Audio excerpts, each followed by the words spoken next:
Whose fault is it? Who messed up? This person or the parents? The person born in the refugee camp or the parents who brought them to the refugee camp? The kid who broke the law or their helicopter parents who never taught them any morals? Is it someone in China's fault for this virus? Or is the real culprit the American government for letting this outbreak happen?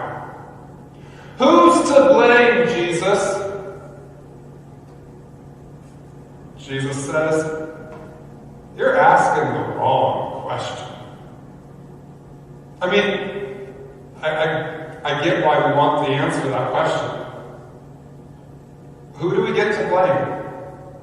Things are wrong, and I want to be able to point my finger. Things are wrong, and the first step to correcting that is blaming someone. Things are wrong, and we gotta fix them. Jesus wouldn't argue with you on the last one there. Things are wrong, and we gotta fix them. But you're still asking the wrong question. The question isn't who is to blame. As much as being able to point the finger would relieve some of our pent-up emotions because we have a direction to aim them, it's just the wrong question. The question isn't about sin. It's not about fault. As much as we want to argue with Jesus on this one, I think the guy who proclaimed release to the captives would tell you it doesn't matter who did what wrong at this point. So I'll say it again. The question isn't, who do we blame? I don't care how big the issue is, even if it's a global pandemic, nor how small the issue is, like which one of the siblings did the first tough question.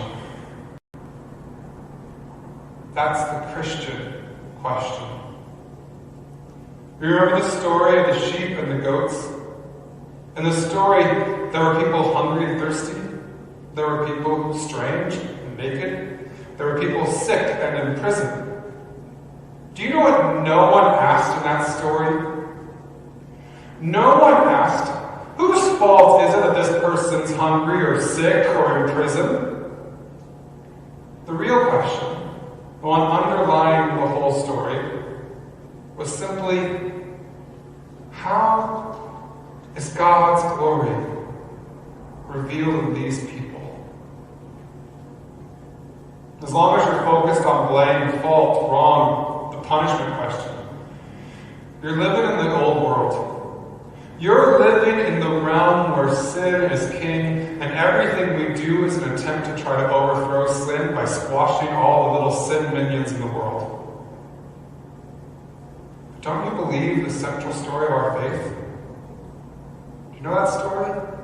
That Jesus, taking on the entire army of sin, died on the cross, went down to the grave, and threw sin off its throne forever.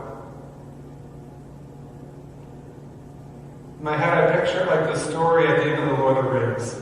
Allow me a nerd moment here.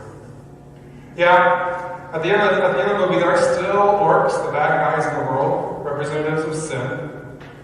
But in that ultimate scene, where there are roughly 1,000 orcs for every human, all the orcs are running in terror.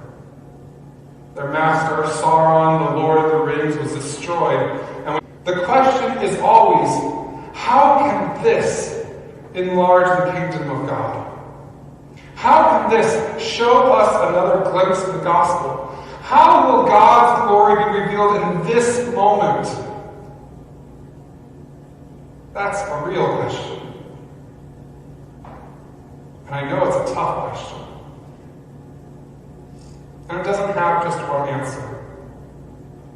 Maybe the answer is tipping grocery store workers. That'd be unusual, but probably worthwhile.